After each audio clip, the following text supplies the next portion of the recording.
Hello and welcome to Timeless with Julie Hartman Live. It is Monday, October 7th, 2024. I'm Julie Hartman, and it is great, as always, to be with you. 844-861-5537 is the call-in number, 844-861-5537. If you'd like to chat with me live on air, of course, though, as always, you can use the live chat, which I will monitor throughout the episode. Just a quick things. We have a really exciting week coming up. Tomorrow, I'm interviewing a classicist, formerly of the National Review, Tracy Lee Simmons. The next day, I'm interviewing Bill O'Reilly, who recently released a book on the presidents, which I have been reading all weekend, and it is a utterly fascinating book going through all 46 presidents, including Joe Biden, and assessing their legacies. For those of you who listen to Dennis Prager's radio show, I'm also sitting in for him tomorrow morning. And to top it off, next week, I'm interviewing Spencer Clavin for our Thinker of the Month series. He is going to be our Thinker of the Month for the month of October because he just released a new book about God and how science has sort of replaced a belief in God among many of us in the West. And I am very proud to note that yours truly has a blurb on the back of the cover of Spencer's book. So please do stay tuned here to the Julie Hartman YouTube channel for all of the exciting intellectuals we are welcoming on the show. And as I said, I'm very happy that you're here, and thank you so much for joining us. Obviously, today marks 365 days since the largest terrorist attack that has occurred in Israel's history. We all remember that day, last year, October 7th, which killed 1,200 Israelis and took 251 hostages. Just to put it in American numbers, 1,200 people dying in one day and 251 hostages in one day is enough to make anyone feel utterly aghast at that kind of brutality that Hamas inflicted. But to put it in American numbers, that is the equivalent of 45,000 Americans dying in one day and 9,500 American hostages being taken in one day. If you do the math, we, the United States, we have a population that is about 38 times the size of Israel's. Now, 9/11 killed 3,000 Americans in one day, which was a catastrophe that has left a mark on all of us as Americans. Can you imagine 45,000 in one day? We, of course, today honor all of the innocent lives that were taken 365 days ago, and indeed the innocent lives that have been taken throughout this conflict.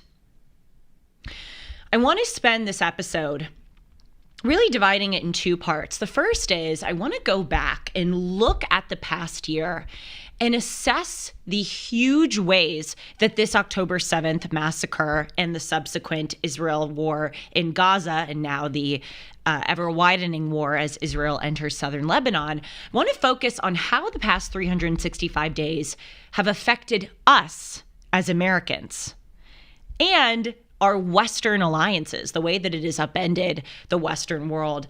And then in the second part of today, and I'm very curious to hear your thoughts about this, Sean, I don't know if you're capable of putting up the chat. Usually I see the chat here that when we're live on the show, I'm not seeing it now.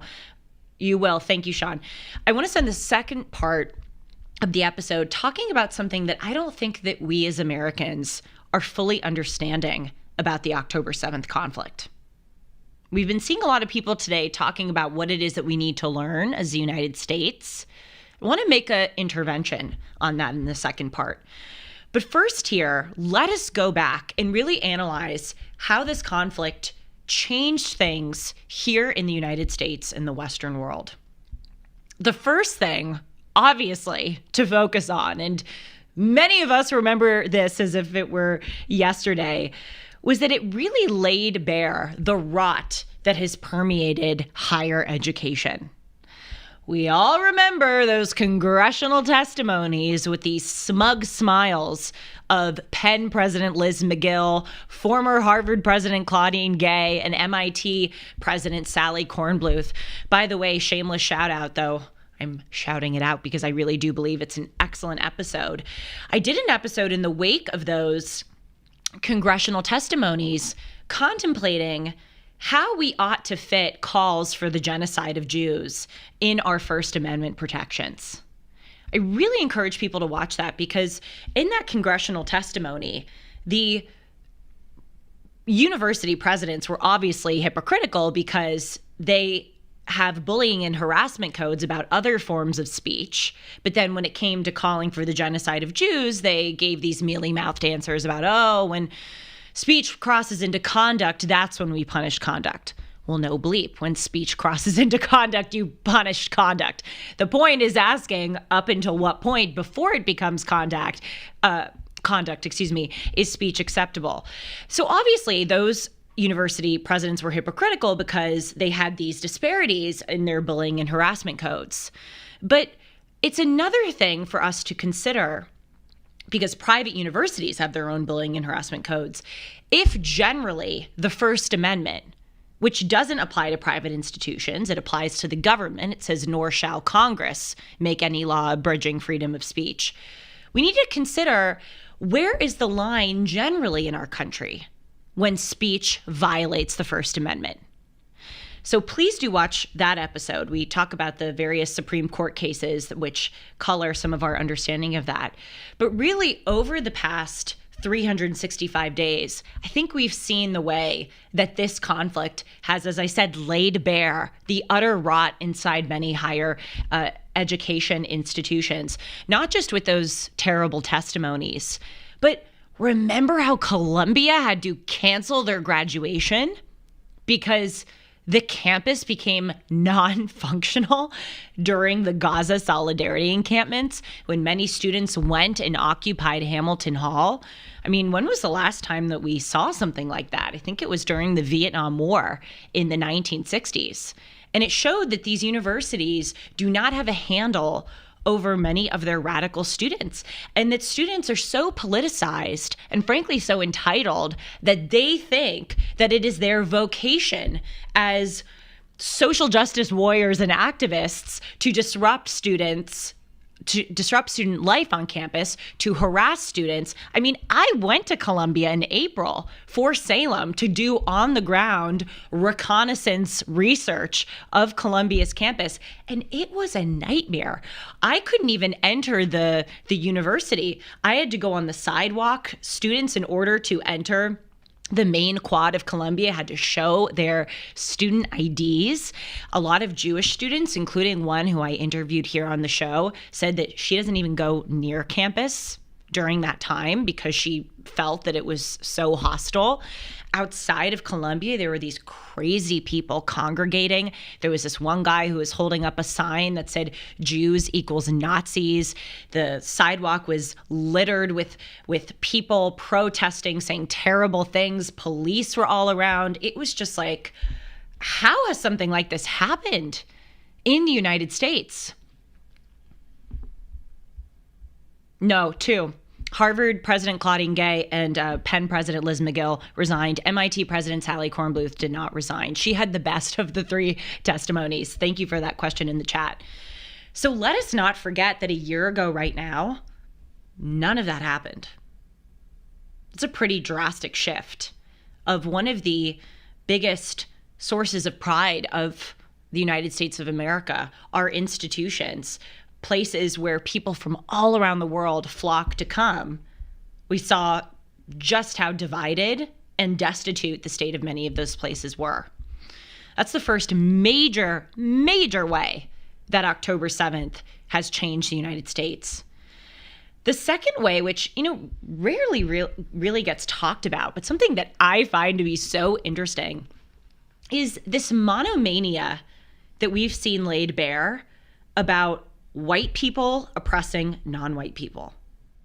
This is something that I noticed during the Black Lives Matter riots, which I've talked about on this show and in many different capacities, was the wake-up moment for me. We have a consistent listener of the show who's a 25-year-old in Canada, and she said that October 7th, a year ago today, was the moment for her where she woke up to all of the radicalism present in the Western world.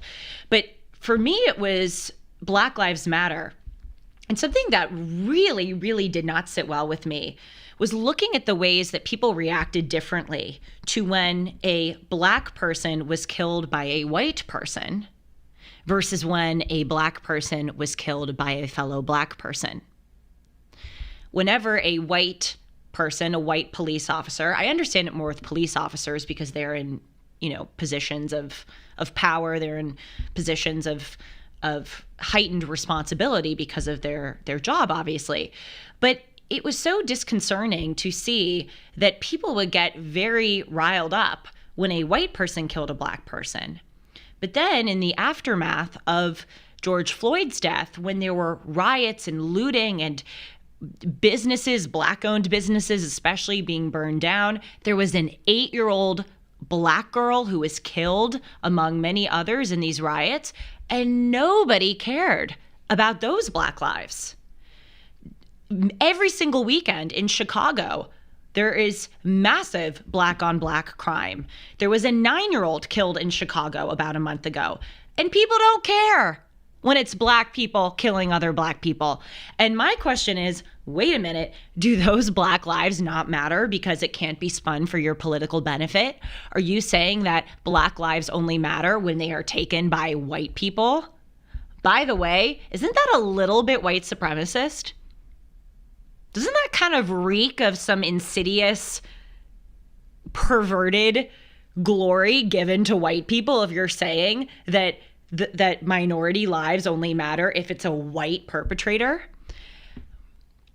Or American, yes, or Western. And that's what we're seeing right now with Israel.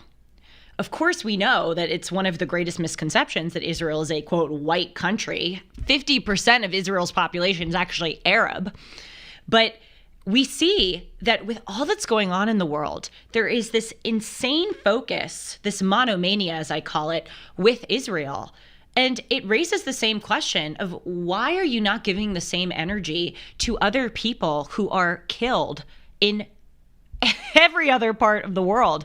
We've covered on this show the terrible gang violence that descended into the dregs in Haiti. Remember, Barbecue took over, that horrible gang leader, for a certain time when tens of thousands of people were killed. We did a deep dive on the show about the United States involvement in Haiti. President Clinton, especially in the Clinton Foundation, in the aftermath of the earthquake in Haiti, had some, shall we say, unsavory outcomes or lack of outcomes with their aid in Haiti. And people just don't care. We don't see people out blocking the 405 or going into airports to decry all of the innocent lives taken in Haiti. It's because we know the reason. It's because Black people are taking fellow Black people's lives in Haiti. How about the Uyghur massacres in China? There are thousands of Uyghur Muslims who are put into concentration camps. We have a modern day Holocaust going on. And people go, oh my gosh, how could we remain silent during the Holocaust? We remain silent every day during this modern Holocaust. They round the Uyghur Muslims up, put them in concentration camps, kill them, forcefully harvest their organs and sell it on the black market. And we in the West, we have heavy involvement with China. We're one of their biggest trading partners. And we just go, whatever. Doesn't matter. Because it can't be spun to our political benefit. I'll give you a third example. How about Afghanistan? One of the things people argue is that there's the reason that we have a monomania with what's going on in Israel is because American weapons are being used in Israel. We're funding, we're helping the IDF. Okay, I understand the argument that you're going to focus excessively on countries where we're giving a lot of aid to their efforts. But look at Afghanistan. Talk about American involvement. We pulled out of that country, what was it, a year and a half ago, 2 years ago?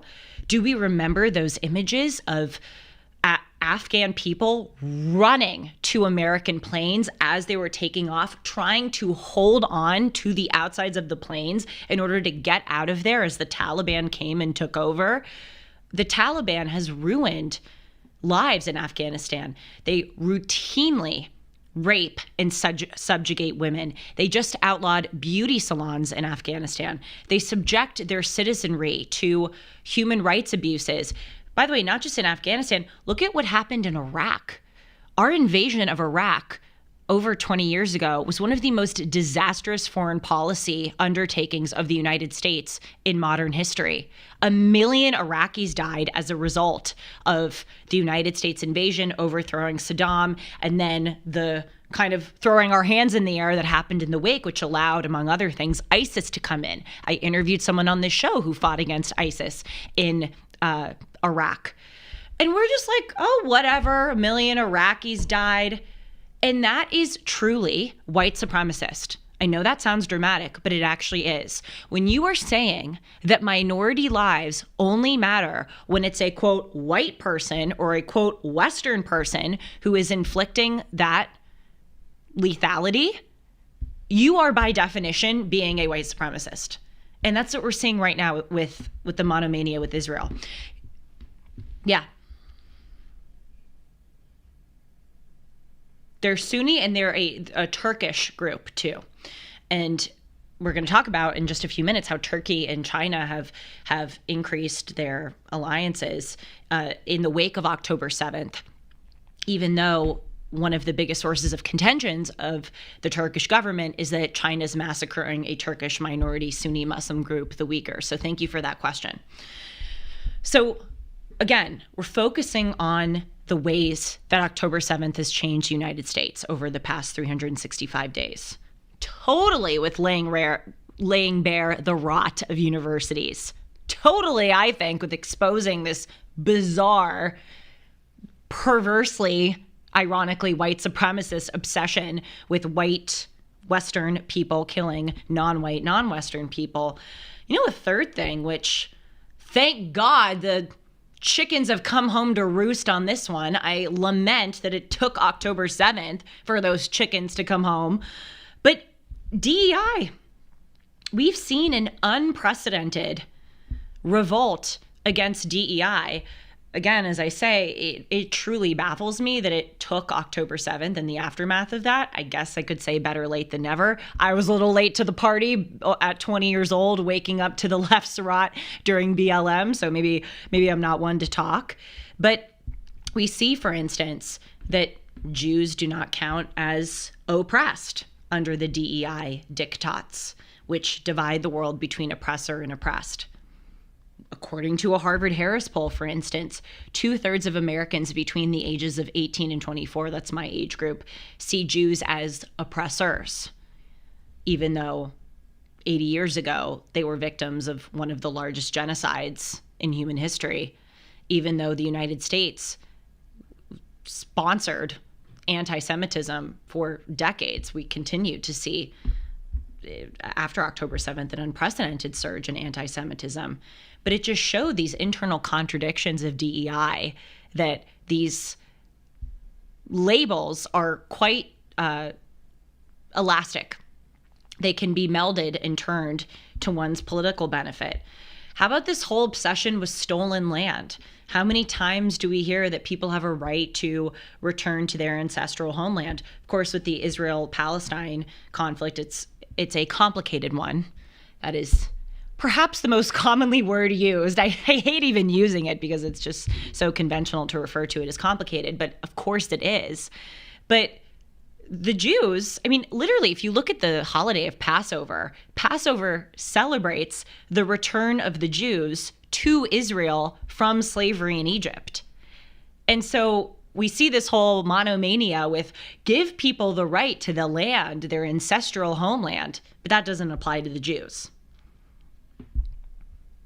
They are the indigenous people of the region. So that's another internal contradiction of DEI. How about the believe women lie? This has been one of the most disgusting parts of the post-October 7th moment, in my opinion. The outright denial and lack of concern for the sexual violence inflicted by Hamas on Israeli women. And by the way, non-Israeli women too. We have to remember that this was a global attack in the sense that American hostages were taken, Thai hostages were taken, British hostages were taken, not just Israeli hostages. We saw the videos, which I can't even repeat. It's a struggle to even talk about. Those videos of the bloodied pants of women being thrown in the back of vehicles and on motorcycles taken into Gaza by Hamas. The Free Press did an excellent episode a few months ago about the young women ranging from about 19 years old to 22 years old who are still in Hamas captivity. There are just utterly despicable photos of them in the days after they were kidnapped, where their faces are battered and bruised, their bodies are battered and bruised. And as recently as 3 weeks after the October 7th massacre, when there was clear evidence of sexual abuse, we had people like Representative Jamal Bowman, the guy who pulled the fire alarm, let us not forget, a year and a half ago, who said, quote, "There is still no evidence of raped women." How many times did we hear, believe women, protect women, amplify the voices of women? It is despicable how that was not applied and continues to not be applied to the victims of Hamas. And then another example of the DEI internal contradictions and fraudulence that we saw after October 7th is this use of words. How many times did we hear that words are offensive? We have to be careful with our words. If a group of people, an oppressed group, says that a term or words harm them or hurt them, then we have to take them at their word and we have to not use those words. Then we are hearing intifada, globalize the intifada, even though many people have said this is a call for violence against Jews. Of course, the first and second intifadas in Israel were some of the most violent years of their history, and people just didn't care.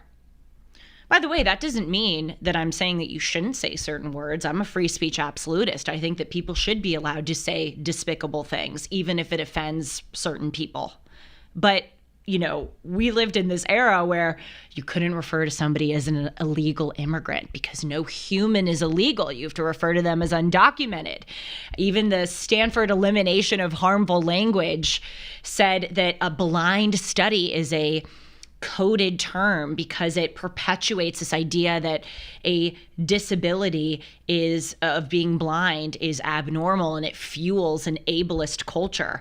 Remember, there was that whole outcry against walk-in hours, like office hours, because some people can't walk into the office hours. So we were so gung-ho about eliminating any trace of language which could be vaguely understood as being offensive to a group. But then when it came to the Jews, intifada all day long. Whether you agree or disagree with it, I think that all of us can agree that it shows the profound internal fraudulence of the DEI movement. And we already saw this. I mean, my God, this is a movement that talks constantly about, as I said, protecting women, defending women, and then they say there's no such thing as a woman. Hello? How can you think that this group or this ideology has any kind of merit? It's the same group which says we gotta protect and amplify Black voices, but not Clarence Thomas, not Candace Owens, not Larry Elder. Those are self-hating Black people.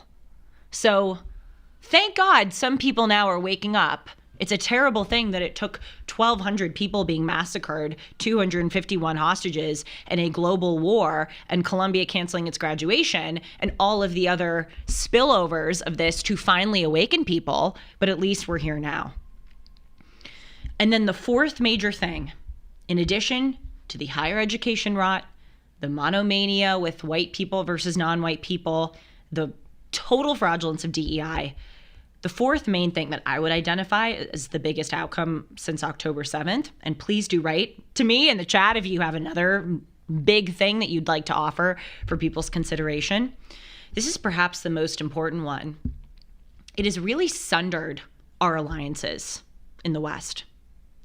A few days after the October 7th massacre, I started drafting this article about how it wasn't just, in my view, Iran that appeared to be behind the the attack. And of course, we learned in the weeks after the attack that Iran indeed was behind Hamas. They gave the go-ahead in Beirut just before October 7th. They fund Hamas and Hezbollah, their two proxies.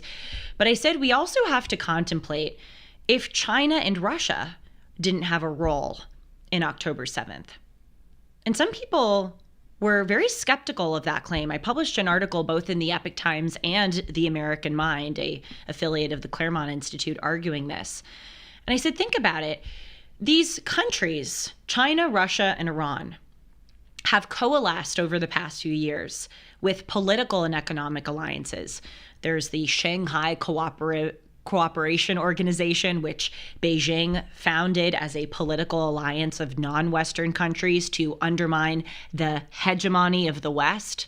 There's also the BRICS economic alliance, consisting of China, Iran, Russia, Saudi Arabia. They together control about a third of global, or compromise, I should say, a third of global GDP. We see that these countries have really stepped in with one another. When Putin invaded Ukraine, Iran set up drone factories in Tajikistan and Yelabuga, Russia. China is the number one buyer of Iranian oil. China and Russia are big partners. Xi Jinping and Vladimir Putin had these meetings where they called each other dear friends and said that they were bringing about changes that haven't happened in 100 years. And so I wrote after October 7th, you can look this article up online, that we have to contemplate if these agents are working together in Israel. And the reason that I postulated that they were doing that was to sunder Western alliances. To quote me, to quote yours truly, I said, the agents of disorder, this is in the American Mind, China, Russia, and Iran, would benefit from conflict in the Middle East as a wedge to divide Western alliances, countries, and their constituent populations, helping to clear the path for China's hegemony. I think the evidence bears out that that's exactly what they've done. They have divided Western alliances, countries, and their constituent populations. Even Sinwar, who is hiding underground in tunnels, surrounded by hostages, protected by Hamas, he's the leader of Hamas, Sinwar, that is. He said that a few months ago, he said, quote, "We have the Israelis right where we want them. We have put the Palestinian issue at the forefront of the world." And look at what that's done. Look at what that's done to our universities. Look at what that has done to our just filial ties to one another as American citizens. And look at what that has done to our global alliances. I want to pause for a moment and read to you 3 quotes. And I want you to guess which country said these quotes, or which country's leader. Countries can't talk. Which country's leader said these quotes? Okay. Quote number 1. Hamas is not a terrorist group. It is a group of liberators who protect their land. Who do you think said that? Another quote. You will not find any other state than Israel whose army behaves with such inhumanity. Another quote. We will tell the whole world that Israel is a war criminal. We will make preparations for this. We will declare Israel a war criminal. Who do you think would say something like that? And by the way, as this person was giving the speech, their parliament was chanting, "Down with Israel" and "Allahu Akbar." Any guesses? England. That actually is a good guess, unfortunately. It's a NATO country. Would you ever guess that that was a NATO country? Turkey is the answer. This is a big deal. Turkey is our NATO ally. And even more kind of harrowingly, Turkey's armed forces are the second largest in NATO. We have the first largest army. Turkey has the second largest army. The third place, France. Turkey has double the size of France's army. And after October 7th, President Erdogan of Turkey said this: Hamas isn't a terrorist group. It's a group of liberators. You will not find any other state than Israel which behaves with such inhumanity, and Israel's a war criminal. And the whole parliament was chanting, "Down with Israel" and "Allahu Akbar." Now, some people may not be surprised by this. I certainly wasn't surprised by this. I wrote an article after October 7th saying we got to watch out for Turkey perhaps cutting ties with NATO because of October 7th. But think about the agents of disorder. Think about how much China, Russia, and Iran would stand to benefit from a country like Turkey cleaving itself from its Western allies. We saw 45 years ago the way that the about face of the Islamic Republic of Iran has served the agents of evil and disorder. Before 1979, if you can believe it, Iran, now funding the terrorism against Israel, was an ally of Israel. My dear friend, colleague, and co-host Dennis Prager had a plane ticket to Tehran. Dennis Prager, the Jew, went to Tehran in the 1960s and 70s. And so we have seen the way that that change in that country has helped the agents of evil. I think that many of them see Turkey as a totally ripe candidate to bring over into their alliance. And that is exactly what the October 7th massacre and the subsequent war has done. And we really, really got to pay attention to this because as I talked about last week, and I encourage you to watch that episode it's a very cheerful episode about how we may be closer to a global war than we've been since 1945. But I talked about how this war in Israel is growing and the war in Ukraine is growing.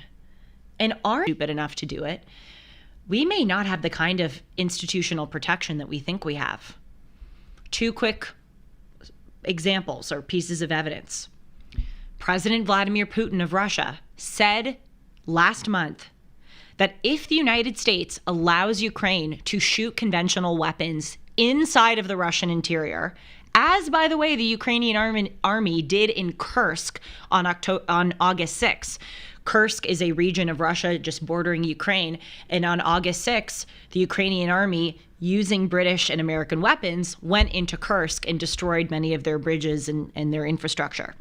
Putin said, if the United States and Britain allow Ukraine to do that again, that is, use American weapons inside of Russia, we, Russia, quoting directly from Vladimir Putin, will view it as nothing less than the direct participation of NATO countries in this conflict.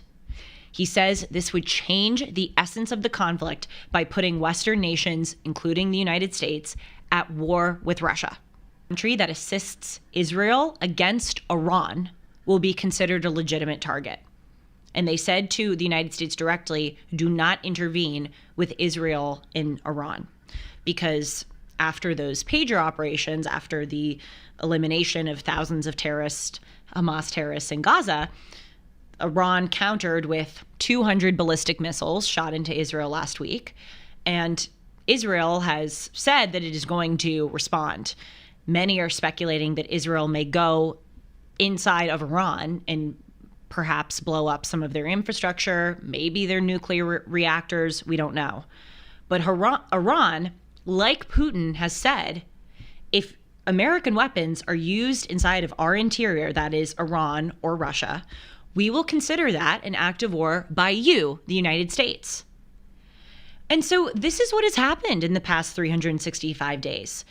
These countries have known exactly what they're doing. They are using this conflict to help one another and to divide the West. How many people know that? We played a clip during the debate, the presidential debate on September 10th between Trump and Harris. And David Muir asked this question about Ukraine. He said to Donald Trump, President Trump, do you think it is in the United States' interest for Ukraine to win the war? And then he said to Kamala Harris, why don't you respond to that? Are you kidding me? That's the question that you're asking? The question that you need to ask is, do you support the United States having Ukraine use American weapons inside of the interior of Russia? A great question on the Israel-Gaza conflict would be, do you support the United States or Israel using U.S. weapons or U.S. and, bombs, and I guess those are weapons inside of the interior of Iran? But our media is not making the United States aware of these issues, which have come up in the past 365 days. They're not making the United States aware of how one of our NATO allies, like Turkey, appears to not be willing to go and assist the United States in its defense of these countries. And that's a big problem, to put it mildly. So those are my 4 things from the past 365 days. As I said, if you have more, I would love to hear them. And before we go on to a really big misconception that I identify with people's analysis of the October 7th moment, I want to tell you about something a little lighter. I think that's an 8 out of 10 transition. My pillow. I know you've been wanting to hear about My Pillow. Who doesn't want to hear about My Pillow? Especially when you can get My Pillow at a crazy low discount. For the first time ever, you can get the standard classic My Pillow for wholesale prices. That's only $14.88. But for a limited time, My Pillow is also offering their entire classic collection at wholesale prices. You can get queen size premium My Pillows for $18.88. You can upgrade to a king for only $1 more. You can get the body pillows for $29.88 and multi-use My Pillows for only $9.88. Go to mypillow.com and use the promo code Hartman or call 1-800-566-6745 to take advantage of all this wholesale pricing for the first time ever. And by the way, orders over $75 receive free shipping. Just go to mypillow.com or call 1-800-566-6745 today and use the promo code Hartman, that's spelled Hartman, to get the standard My Pillow for only $14.88. That is the lowest price ever. Don't delay, order today. All right, let's continue. So the Wall Street Journal editorial page this morning had a editorial about I know Sean's laughing at me. By the way, we can't see Sean. We miss seeing him. We had some problems with our broadcasting. I can't be heard, though. But he can be heard. By the way, that's a woman's dream, to be on the air and not, or at least this woman. Oh, my gosh, if I didn't have to put on makeup. But the Wall Street Journal editorial page, and Sean, I'd love to hear your thoughts on this. What I just said and what I'm about to say, as always, even though you can't be seen. They wrote about how the United States should view the October 7th massacre, some lessons that we should take away. And they said, quote, Hamas's massacre last October 7th was a catastrophe for Israelis, but a year later it has also taught the West forgotten lessons about deterrence, political will, and the illusions of a liberal, peaceful world. Agree. They finished out the editorial by saying, quote, as for the United States, October 7th is a reminder that Americans can't withdraw from the Middle East and assume that we can avoid its menace. Iran is bent on America's destruction as much as it is on Israel's. Okay. I think we can understand that the general takeaway, as they have just said, is that the West has forgotten that we can be attacked, essentially, and that we can and do have enemies who are hell-bent on destroying us. While I agree, of course, with that, my response to many individuals who are pointing to the October 7th moment as a reminder is that why are we not focusing every single day on examples of this which have permeated our country for the past few years? We literally every single day are under attack by our enemies, most especially with the fentanyl issue, which I'm going to get into, and we just don't acknowledge it. We don't seem to care. And I think the reason for that is it's far more clandestine than an October 7th attack. You know, when you look at something like what happened 365 days ago today with the Hamas terrorists GoProing, videoing their massacres, their kidnapping, the images of the kibbutz being overrun and the Nova Music Festival, the bodies on the back of the cars, it's far more graphic, obviously. You see with your own eyes what is going on. But every single day we have acts of warfare by our enemies in the United States. People put in body bags. And because we're not seeing these images, perhaps, we're not processing that we actually have October 7th happening to us more than we think. That doesn't mean I'm not in any way trying to minimize what happened 365 days ago today when I say that we have October 7th happening to us all the time. It's not to minimize the unprecedented catastrophe that happened last year. But let's look, for instance, at the fentanyl issue. You know, I mentioned that if we scale up the October 7th numbers to American numbers, that would be the equivalent of 45,000 Americans dying in one day. We have 70,000 Americans dying in 1 year from fentanyl. Of course, way bigger 70,000 in 1 year than 45,000 in 1 day. Completely recognize. But we have, as I said, 70,000 Americans every single year dying from fentanyl poisoning. And we just treat it as like, oh, well, okay, doesn't matter. That is the equivalent of a 9/11 happening once a month. Once every 3 weeks, actually. Imagine this. Imagine if every 3 weeks we had planes running into towers and we had 9/11s. Don't you think we would be awake? Don't you think we would understand that we are under constant assault by our enemies? But these individuals have been very shrewd. They do it in a backdoor way. We don't see the body bags. We don't see the graphic images, but they are committing an act of warfare against the United States, and we are letting it happen. Let's look here at the numbers and at some analysis. According to the Epoch Times, and we've known this, China is the one behind fentanyl. China manufactures the precursor chemicals that are put into fentanyl. They sell them to the Mexican drug cartels who funnel it across our border. They make these pills look like Xanax or Adderall or oxycodone. And then we see that people are taking them thinking that they're normal pills, and then they're dying within minutes. Reading from the Epoch Times, quote, Chinese companies ship the chemicals to Mexico, usually through Alaska, often through front companies that look like drug makers, but in fact don't produce anything. And then Chinese organized crime groups help the cartels launder and move the illicit profits from the United States to Mexico. Get a load of this. According to Michael Brown, who's the former Drug Enforcement Administration agent for 30 years, head agent, said that China has more than 23,000 chemical companies, and the chemical industry gives China $1.5 trillion in revenue every single year. We're $36 trillion in debt.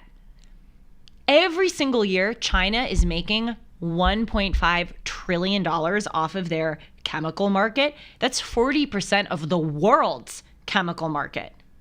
So China is making bank off of killing Americans. This is literally warfare. This is chemical warfare. And they're brilliant by the way that they do it, because they don't need to send over these planes or land battalions on our shores. They do it the backdoor way with no fingerprints. And we as an American society have no outrage about this. We have more outrage sometimes about October 7th than we do about the own act of warfare in our own country. I have an intense amount of outrage about October 7th, but I have an equal amount of outrage about the acts of war in my own country. And it's nuts that we don't even talk about this. And people are saying, oh, we need to learn the lesson of October 7th, that, you know, we can have enemies attack us. Why aren't we focusing on the daily examples of it happening here? You know, it reminds me, remember when J.D. Vance a few months ago said that comment, which everybody got up into a tizzy about, that people who don't have children should pay extra taxes? People were like, oh my God, this J.D. Vance, he's so awful. He's saying that if you don't have children, you should pay more. That's so dehumanizing to people who don't have children. I was talking about this with a friend who was saying something similar. And I said to her, how is this different than a child tax credit? Like, literally, what's the difference? It's the same thing. But J.D. Vance says it in a way which is perceived as more blown up or more kind of insensitive. A child tax credit is literally having people who don't have kids pay more taxes. But the packaging matters, right? And so that's how we need to focus on this fentanyl crisis. It's the same thing. It is warfare. It is terror. It is an attack. But because it's not in our faces, we don't seem to care. Here's another example. Again, nobody talks about this, or very few people talk about this. How about the co-option of our education and our media, largely by foreign entities? According to the Wall Street Journal, their profile of this in April of 2024, 200 American colleges and universities have 2,900 contracts with the Chinese Communist Party. That's a $2.32 billion market from 2012 to 2014. And the FBI has said repeatedly that China uses its deals with the United States to steal technological secrets, to steal intellectual property, and crucially, to plant pro-CCP propaganda into the United States. And we're just like, oh, whatever, yeah. This country that's committing chemical warfare against us and has said that they want to destroy the United States, have boasted about the fact that they're undermining the United States. Oh, whatever, let's just let them into our universities. Are you kidding? Where is the outrage? I'll give you some examples. From 2018 to 2022, Air China and other Chinese carriers, which, by the way, every company in China is tied with the CCP. They don't have a free market in China. Here in the United States, you can open up a business without, well, not so much anymore, but in theory, you can open up a business without a lot of or any government infiltration. The CCP is in charge of the businesses in China. They very closely monitor, regulate, and set very stringent rules for these businesses. So this is not a capitalist independent system. From 2018 to 2022, Air China and other Chinese carriers paid the University of North Dakota to get recruits licenses to fly and train at U.S. military air bases like Grand Forks Air Force Base. So what do you think they're doing there by paying a large sum of money to train at our military bases? Boy, I don't think it takes a genius to put two and two together. Another example, in 2018, the Chinese Communist Party had a deal with the University of Washington to partake in their AI center, which alongside Facebook and Google, Huawei, which is the big Chinese telecommunications company, funded. So they're getting in there alongside American companies like Facebook and Google to do some AI research. Okay. University of Michigan has an automated vehicle testing facility. We know that China steals a lot of our secrets with automated vehicles. They got $1 million in contracts from DD Global, which is a Chinese ride-sharing app, the Uber essentially of China. And the contracts were under the auspices of funding engineering research. But then we see in effect that our innovations are being stolen by the Chinese Communist Party. And we as Americans just allow this to happen. I'll give you more examples. The Confucius Institutes. In 2018, Trump outlawed state funds from using for contributing to Chinese language instruction. There are Confucius Institutes at San Diego State University, UChicago, the University of Rhode Island, the University of Nebraska, Colorado State, University of Oregon, University of Montana, shall I go on, the University of New Hampshire, UCLA, Tufts. Why do all of these universities in our country need Confucius Institutes? It's not just China. Qatar also provides huge sums of money to our universities. According to a 2022 study, between 2001 and 2021, the Qataris donated $5 billion to American universities. The biggest one was actually Cornell. From 2001 to 2023, Cornell got close to $2 billion from Qatar. Carnegie Mellon University in Pittsburgh got $300 million. Georgetown got $210 million. Harvard got $8 million from Qatar. And lots of it has come from the Qatar Foundation, which has a mission statement to, quote, promote and engage in dialogue internationally and influence global topics. Why else would many of these countries establish such close relations with America? Of course, they want their students to come here and learn because we have some of the most well-funded, well-run, sterling reputation, at least until now, universities, but they're coming in to influence us. We saw that, for instance, with a cooperation agreement between Northwestern's journalism school and the Qatari government to have Al Jazeera, which is a particularly controversial media outlet, to do a lot of work through the Northwestern Journalism School. But Americans don't care. I'll give you another example of media. I was talking about education. Did you know that China Daily, which is an English language media outlet run by Beijing, has given between $1.2 and $5 million in advertising dollars to the LA Times, USA Today, Time Magazine, the Financial Times, Foreign Policy, Boston Globe, Chicago Tribune? I mean, that is crazy. This country, which seeks to undermine us and is committing chemical warfare against us, gets to plant advertisements in our newspapers. And we see that even op-eds, which are openly supporting the Chinese Communist Party, are getting through. For instance, in 2023, there was a Washington Post editorial published by a member of the Chinese embassy in Washington who wrote that, quote, that spy balloon that we saw was for meteorological research and posed no relative security threat to the United States. This person went on to accuse the United States of overreaction and said that, quote, China and U.S. relations should not be led astray by a wandering balloon. It's just a joke at this point. So our adversaries think that we're just fertile ground to infiltrate, and we totally are. And the final example I'll give of this, and the point is we cannot just look at a massacre like October 7th to go, oh yeah, we should really learn. We should really learn that we can be infiltrated. We need to be far more vigilant with the daily acts of infiltration that are happening now. How about the 4 examples in the past 2 years of major U.S. government officials being bought off by foreign governments? Eric Adams, the indictment was unsealed 2 weeks ago. Going back to 2016, the indictment alleges that he was getting hundreds of thousands of dollars in travel benefits. He got upgraded to first class, he and his relative and some of his officials. Those were tickets worth $35,000. He bought the economy seats, and then the Turkish airline gave him literally tens of thousands of dollars in upgrades.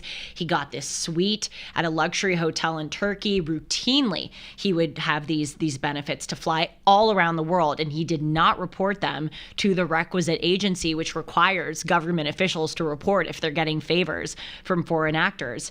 And then we see, according to the indictment, that he was working on behalf of many of these Turkish officials to advance Turkish interests in the United States. Reading from the indictment, in 2016, a Turkish official, the one who was at the forefront of arranging the travel benefits, told Adams that a community center in Brooklyn that Adams was affiliated with was hostile to Turkey's government.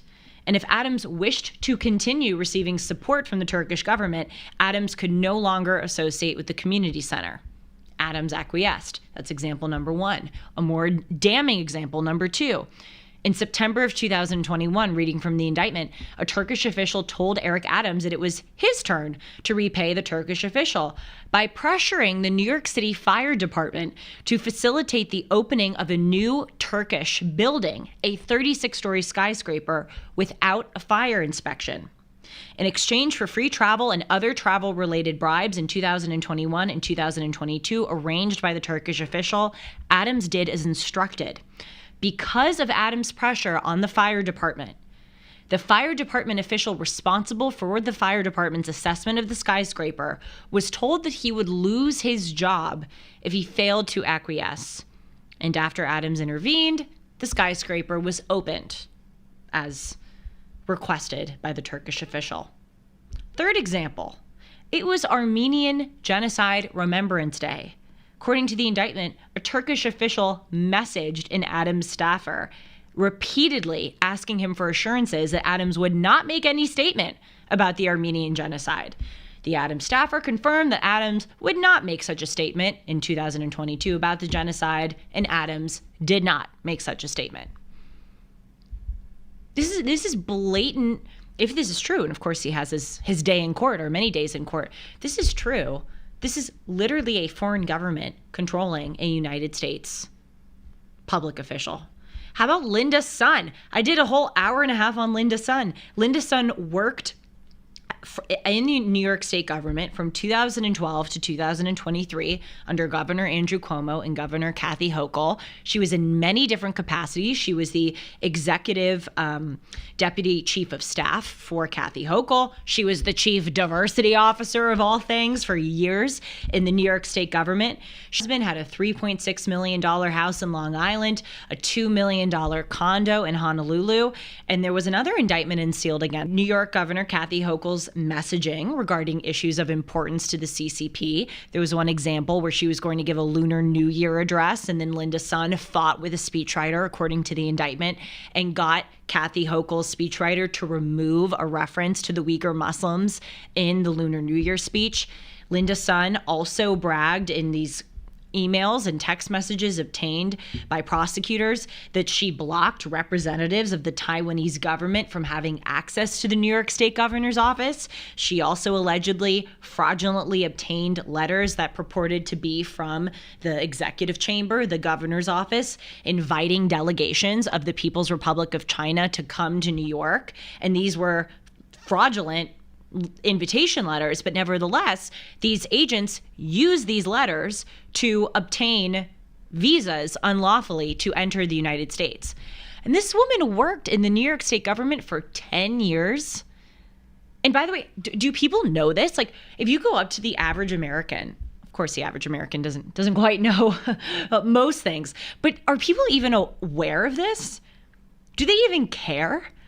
How about Bob Menendez? We're acting like that's old news. Bob Menendez is getting life in prison for accepting bribes to influence the Senate Foreign Relations Committee to benefit Egypt. He got fellow senators to lift a hold of $300 million in military aid to Egypt. He also was found to have used his position as a senator to help a friend secure a big deal with the Qatari government by helping Qatari interests in the United States. How about Joe Biden and Hunter Biden? We haven't seen any kind of indictment unsealed against them. Are they even going to go forth with charges? We know, according to the emails, the Hunter Biden laptop, that in 2017, Hunter met with the founder of the CEFC China Energy Company. This guy's best friends with Xi Jinping. And they wire transferred $10 million, $3 million, total of $10 million, but in that one interaction, $3 million, to one of the 20 shell companies that Hunter and his business associates had.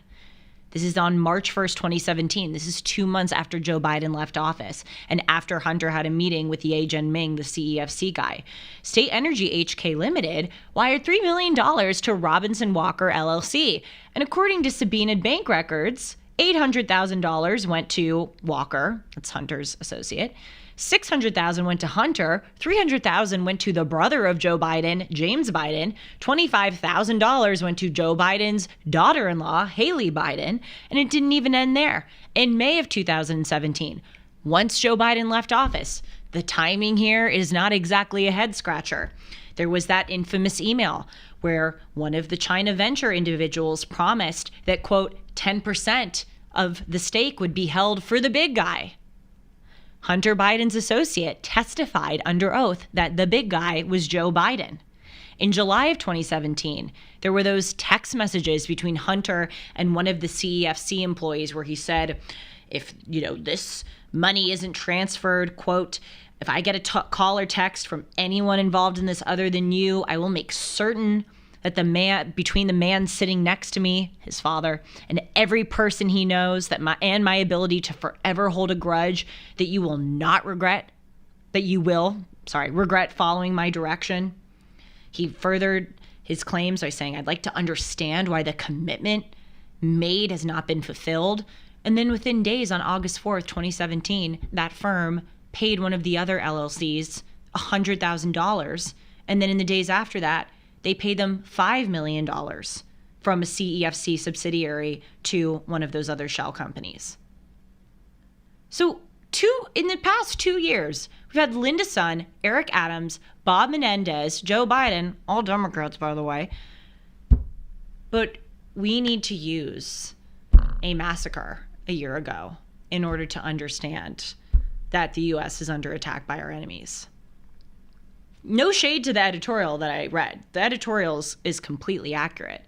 But it's truly baffling that we have daily examples that have been exposed, and we just think like, oh, we're the United States.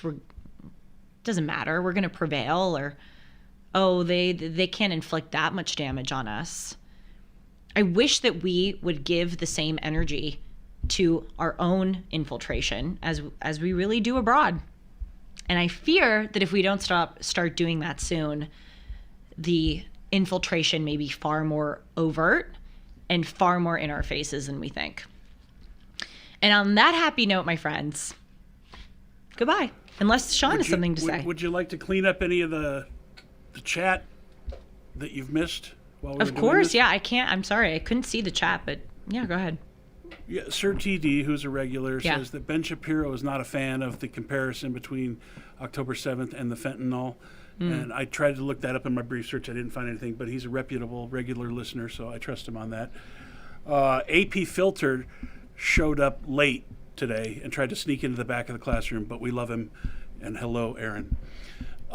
Itzy was wondering if you were the one who mentioned the Qatar curriculum map that was distributed in Brooklyn public schools that didn't have Israel on it. Were you the one that talked about that? No. That is, in fact, true. There is a Qatar-funded map that was given to Brooklyn public schools that does not show Israel on the map. And Sir TD was also suggesting you invite Chris Chappelle from the YouTube channel China Uncensored on for an interview. That's a good idea. And don't forget George Santos. He's a Republican. That's the last chat. Yes. Very important. Thank you. And, on this point of the comparison, I don't really understand that. I mean, that doesn't undermine the fact that October 7th was a catastrophe. It doesn't undermine that it was unprecedented. It doesn't undermine anything. I think we need to recognize that if we are, as a nation, saying, oh, we need to learn from October 7th, we need to learn that our enemies seek to destroy us, I think it's obvious for us to talk about fentanyl infiltration. I don't appreciate when people don't appreciate comparisons. Like, no, it's not a competition. No one's saying that one is worse. They're both horrible.